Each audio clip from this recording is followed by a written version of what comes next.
Benson. He has been just instrumental in the Norton group. He's trained many of you out here. And Shawn, not only does he write a lot of merchants, but he has captured a little bit of a vertical that I found, I really thought we need to hear a little bit more about, because you saw who's on top of the revenue list, right? And that's Shawn Benson. So man, I'm excited that he has agreed to share a few of his trade secrets. So please welcome Shawn Benson.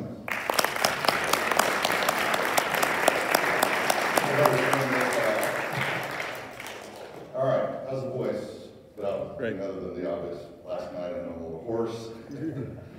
I think I have about a dozen file folders out there of conversations that I want to finish with each one of you individually before I leave from last night, so I want to acknowledge that. So, anyway. All right, well, without my illustrious PowerPoint behind me, we'll wing this. Brian asked me for a title for what I wanted to say. I hope I'm not going to start getting echoing here as well. So the title I came up with was Commitment, Perseverance, and Destiny. Sounds pretty lofty, but it fits right in with are you all getting the feedback? Shut that mic off. Shut the mic off. I shut it off. Yeah, you don't need it. Test. Okay. All right, try it again. Okay, that's got me. At any rate, commitment, perseverance, and destiny. Just with the few minutes I have to, which I consider such a blessing, I've been at this for technically all in, if you look at a marriage, divorce, and marriage, same marriage, remarriage. I've been at this for about 5.5 years, and an extraordinary journey. Extraordinary. It's tough not to be emotional. I knew this was going to happen. No, I'm just kidding. No, I have a ton of emotion around so many of the faces in this room. It's such an extraordinary honor to get to address you as a group. I think the first time I ever have in 5.5 years. I was hanging out with my apprentice, Mark Torben, who's now a superstar beyond words in the company here yesterday, and I heard him make a comment to Charles, right? Charles said, I'd kind of like to speak, and Mark said, we have to be here 3 years before you get up to speak. And I said, no, Mark, that's not quite the way it works. But in all seriousness, I can't wait to hear Mark with his awesome story, and I can talk about Mark Torben for 30 minutes. I can talk about Rich Norton for 30 minutes. I can talk about the Ursos for 30 minutes. I can talk about Brian Camstra for a couple hours. I'm a little bashful when it comes to storytelling, right, Alan? But in order for any of my comments to make sense to you, for those of you that I don't already know really well, to have a chance of hitting home, to striking a potential chord with you, maybe even a nugget you take back and monetize your life in a slightly better way with would be my ultimate compliment. I think it's relevant that you have a brief glimpse into my filter on life and how it developed. So I was going to make this a really long story about me, and then I thought about how Brian would feel about that, and I shifted gears, and I decided I really wanted to focus on you all. So I've been blessed my whole life, blessed by many people in this room. You hear this as a company of second chances, and for those of you that know my story, I'm a poster boy for second chances with this company. And I think I think we collectively made a good decision back then, 5.5 years ago, when Rich and I and Brian had a dinner in Chicago.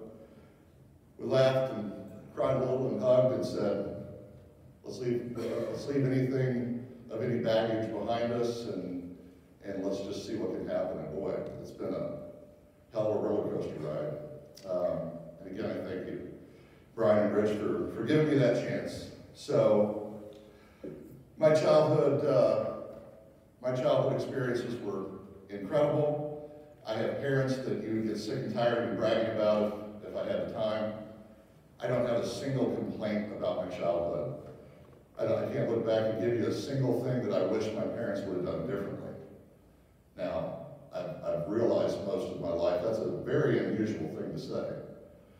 Some of you out there have never met your dad or your mom. Or some of you out there might even wish you'd never met your dad or your mom, depending on the horrificness of where life can land some of us. So, but I grew up in a little town called Chillicothe, Missouri. I know some of you reps have blown through there. I've seen tree terminals there. They're like 10 years old. I think you have a deal there. But I'm the youngest of three. I'm the runt of the litter. And it sounds humorous. I would be putting a picture up right now so that you can see I'm not joking when I tell you that I'm the runt of three. I was kind of labeled as the adopted one in my family, meaning that when I grew up, my two older brothers went hunting with my dad all the time. And so I went shopping with my mom. Justin, you can buy into that, right? Yeah. This is a true story. I used to go on as a kid, 10 years old, 11 years old, I could try on like 30 pairs of Jordache jeans to find that one pair that was just magical. True story. My brothers and my dad and I went up to a Chiefs-Bears game one time up at Soldier Field. And boy, we bundled up. We were expecting super cold weather, you know, the Chicago winds and all that good stuff. I think I spent $1,500 on my outfit, 4 layers, Gore-Tex, everything. I was going to be very comfortable for that day. Anyway, we were out to dinner the night before the game, sitting at the table, having fun, having some drinks, and these 2 ladies walked up to the table, and my dad, for the few of you that know him, won't be surprised to hear what I'm going to say, but he kind of puffed his chest up a little bit. He's got his 3 boys with him, and these 2 gals come over to the table, and they said, you know, we've been observing you guys for a while. I think that's kind of weird. We've been observing you guys for a while. We've got you all figured out. Are you 3 brothers? And is that the silverback? And we said, yeah. He said, so here's our bottom line for you, for the 3 of you. We picked up on. When you guys were growing up, Dad took you 2 hunting, and Mom took him to the mall, something like that. Is that right? I swear with God listening, they walked up and said that. Was kind of funny. I found it entertaining. So at any rate, again, unbelievable parents, grew up in a sports background. Thanks to Jake's comment yesterday, I'm not going to tell you about my fun passing kick story. I'm just teasing Jake. Now, when I was, very briefly, when I was 7 years old, how many of you have 7-year-olds out there? Anybody? How many of you have had 7-year-olds? Wow, okay, man. Grandkids, 7 years old. I mentioned 7 years old because it was a real defining point in my life, as Alan and Christina got to listen to last night. But it's when my dad and I made this silly little decision together that it would be cool for me to practice punting and passing and kicking a football every day for a year. And the reason behind it was I saw a picture of the Super Bowl at the Ford dealership where you sign up for it, and I asked my dad what that had to do with this competition. And so he explained to me in Rich Norton fashion, if you work hard enough and you're good enough, you can compete at the halftime of the Super Bowl. So the end of that story is, as one of my tattoos would reveal, Super Bowl 8, I was blessed to be crowned the national 8-year-old punt, pass, and kick champion. Got my name in the NFL Hall of Fame for it. There's a punt, pass, and kick room there. So basically, I peaked out at the age of 8. Where do you go from there? Isn't that a song, Rich? Where do we go from here? Yeah.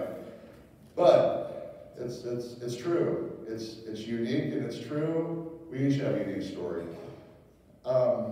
Since I can remember, that principle of work hard, know that God gives you talent, execute. All I did was just go do what my dad told me would happen. Went to the Super Bowl, jogged out there at halftime, threw the football a long way for an 8-year-old, and walked off with a trophy in my hand. It was quite an experience.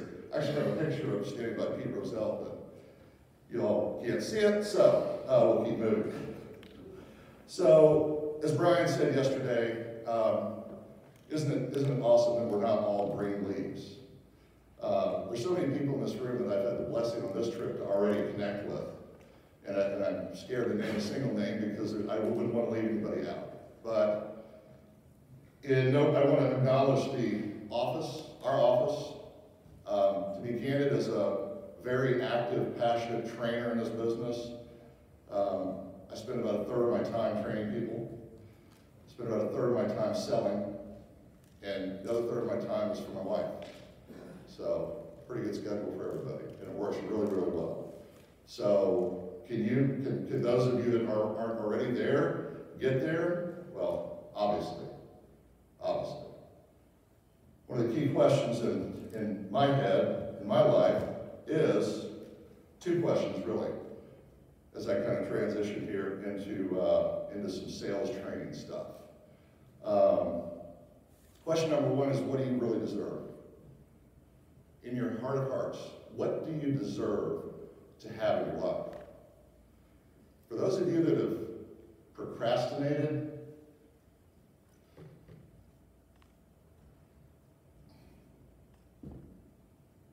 ask me that question, please stop. Stop. If you don't see God in the room, if you don't see God in the second chances, for God's sakes, go do something else. You're in the wrong room if you're not willing to own that question. And own that question and realize that I'm following Jake, who's an eloquent speaker about God, and Brian and Rich, so I'm not interested in competing in that category other than to say that there's somewhere in the Bible that says he made us in his own image. His own image. 6 years ago, I was at the extreme low point of my life. Ronnie, you talked about 2 low points. I think I had 3 that I can remember. But I remember the last one. And the last one was a turning point that got me straightened out. I went to a men's Christian retreat weekend. None other than the infamous Jason Woodward was on that trip. Boy. We get on this bus, we're singing this song about quacking ducks or something, Trace Diaz, I don't know how many of you possibly heard of that. But the good news is, I went that weekend, while I wasn't jobless, I was making a whopping $1,000 a month. I'm sorry, $1,000 a week.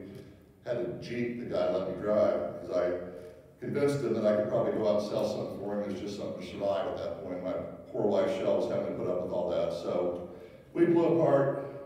I went off on if I was an Indy car, I slid off the track completely. Anybody else been there in their life ever? Just completely off the grid. So I went off the grid. And found myself, because my parents, again, they reminded me who I am, called my wife and said, sorry, let's not do this. She said, I can't believe you called today because this was the last day for us to get signed up for Trace Diaz, his and her weekends, respectively. And that weekend changed my life completely. Jason Woodward, we met each other.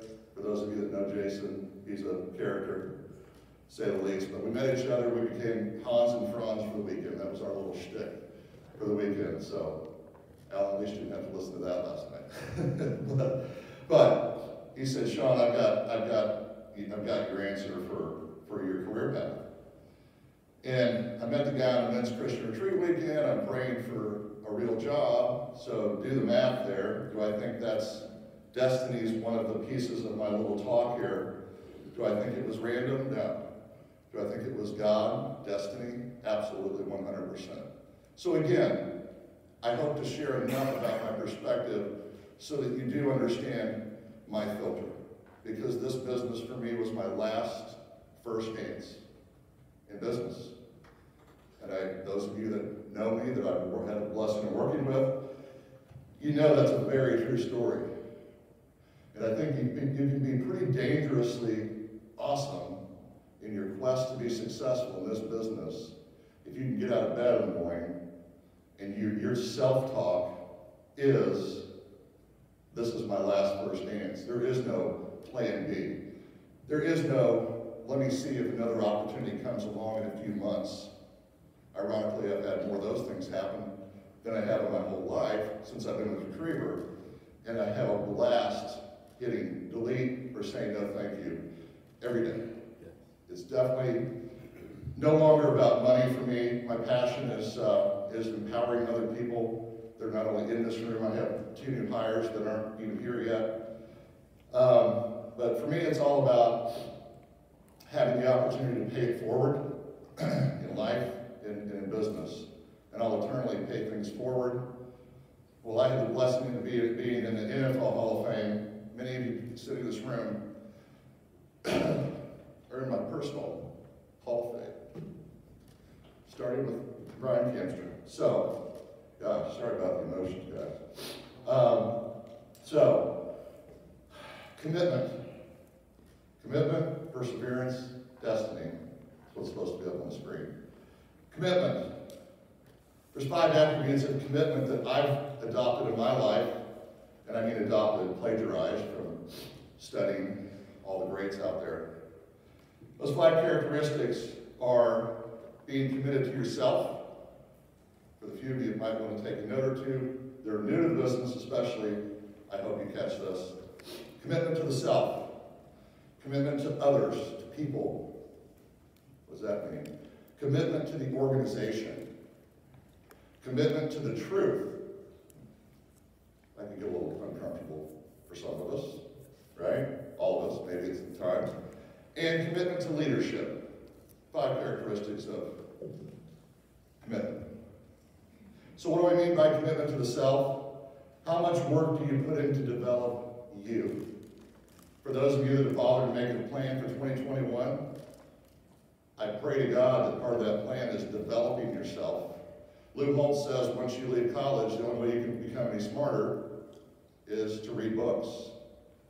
As mundane as that might be for some of us, thanks to Audible, the internet, and everything else, the lessons out there are never ending. I just hope that you are committed to yourself first in your development as an individual in business, as a professional in business. I challenge myself every year, what specific things can I do to take my game to the next level? That's part of my core curriculum. Self-awareness, in my mind, is the precursor to self-development. What does that mean? Self-awareness. We got to know who we are. We got to know when we're walking into the merchant. I think it's very relevant to have an idea of being on the receiving end of you, the receiving end of me. I have a little trick that I do.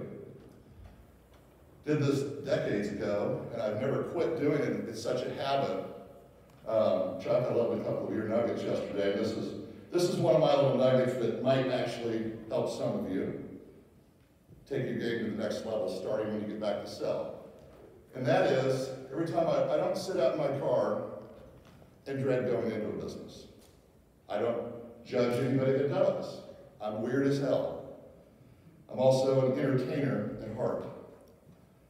When I go in there, I'm walking onto a stage. I'm walking onto a stage, and I engage, and I entertain, and I quiz, and I entertain, and I close, and I establish a new friend and a new piece of business.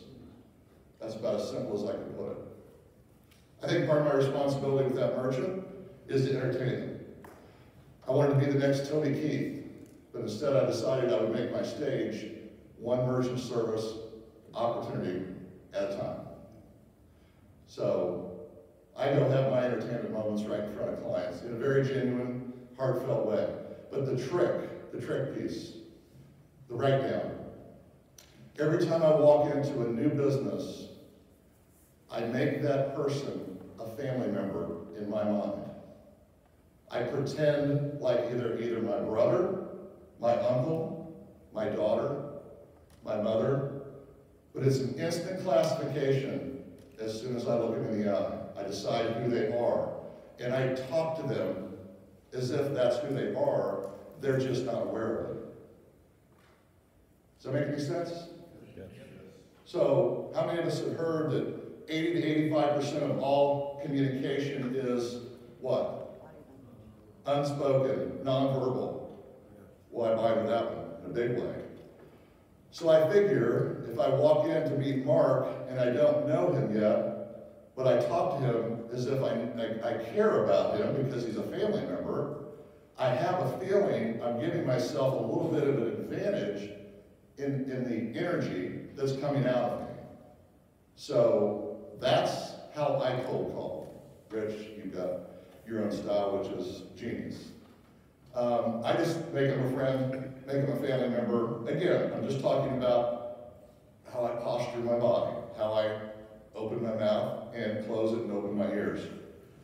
So, one other thing on the self part, setting goals is great. Writing them down is greater, but there's another step. There's another step. And that step is have an accountability partner that actually has your back in life. Hold yourself accountable to all that crap you scribble into a journal. I don't mean crap, I mean it's very relevant, but to me, that's no different than talking. If you want to connect action with goal setting, get an accountability partner. There's a room full of them right here. If you don't, in my world, in my filter, you're selling yourself short. What you're really doing is you're saying, I don't really deserve it. That's the saddest words that can come out of somebody's mouth in my way of thinking. So that's to the self. To other people, how much thought do you give to those around you? How much thought do you give to the wake that you leave behind you every day of your life, but specifically in your business? Think about being in your wake. Think about being a consequence of your wake rather than the one creating it. There's a book by Dr. Henry Cloud. The name of the book is Integrity. Many of you I've given a copy of it to. A few of you I've taken through a book study. I've been very blessed to lead 2 men's ministries in Atlanta, along with my brother-in-law. Jamie Cunningham's been a part of that, and what a blessing. And my wife and I also lead a blended family ministry for Buckhead Church, Andy Stanley's church, which we went and basically sold to him and said, hey, you guys have a big gaping hole here. When people have been married before and they have kids and you blend them all together, whoo, there's some complexities there that first-time married people don't get exposed to, which I wouldn't wish that upon anybody, but it's a wonderful ministry, and it's just a part of who I really am. So, to others, I'm committed to others. I'm committed to others to a point of possible self-detriment at times, but I'm definitely committed to others. Henry Ford said, coming together is a beginning, keeping together is progress, but truly working together is success. We've got to work together with those lovely ladies and gentlemen that are the support staff of our company. And it's paramount. You can hear it in their voice. And I just love the fact that I know how committed they are as a team, individually. Guys, I worked for 2 other processors briefly when Brian made me take a 1 and 10 month timeout, which I deserved. And I can assure you, you don't think we have a world-class office. Yes, there's going to be mistakes. We even make them on our side a few times here and there, but guys, we have an unbelievable Titanic that's not going to sink, that is just getting bigger and bigger. And I share Chuck's sentiments about Brian Kamstra. I hear a tone in Brian's voice that I haven't heard before. And it's really exciting, and Brian again, so grateful. That wake I talked about, it's very real. It's real in your life. We all create a wake. You can create a wake on the telephone when you talk to one of those young ladies over there in account management.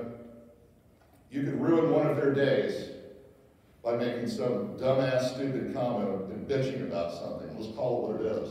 You can ruin one of their days. And then that ruins another one of their days. Guys, let's hold ourselves to a higher level than that. Guys, girls, ladies. Just my take on it. So, third thing, to the organization. How committed are you to the success and betterment of the place that you call work? Is that a requirement to you? For some. Is it a privilege? For a few. It's a privilege for me. Privileged to be part of the link chain here. I think we're all individuals in a link chain. I know it's permanent for me. I know it's permanent for several of my peers and great friends and colleagues in this business. Talent wins games, but teamwork and intelligence win championships. Isn't that right? Right? You know who said that? Michael Jordan. Most talented basketball player ever in the whole world says, talent wins games, but teamwork and intelligence wins championships. What a gracious, humble thing for the GOAT of the basketball world to say. Fourth thing, the truth.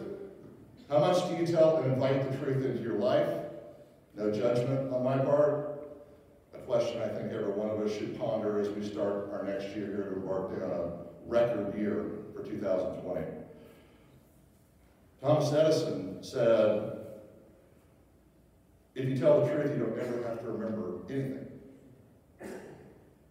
Boy, without the truth, I've caused my life some serious self-inflicted 2x4s.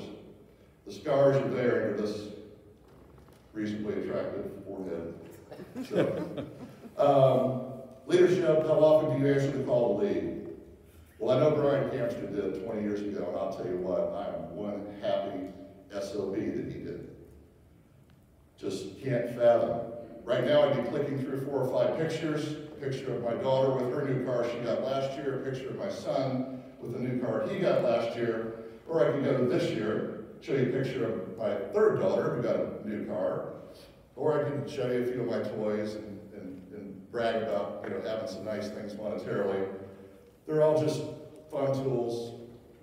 In the case of the sports car, it's just like a daily roller coaster ride. It's a lot of fun. But I have all those things in my life, but so much more important, I have people that have my back. I have people that care about me. I know most of you get this, but for the newer people, you can't overestimate the privilege that you have to plug into this group right here. And I remember so well, day one, I remember it so well. Day one for me was going to Rich's Christmas party with my wife and borrowing, less than 7 years ago, borrowing the gas money to drive down. That's flat broke. Less than 7 years ago. So, the leadership, can't live without it. And it's what I cherish about this company. This is leadership just spewing out all over the tables here.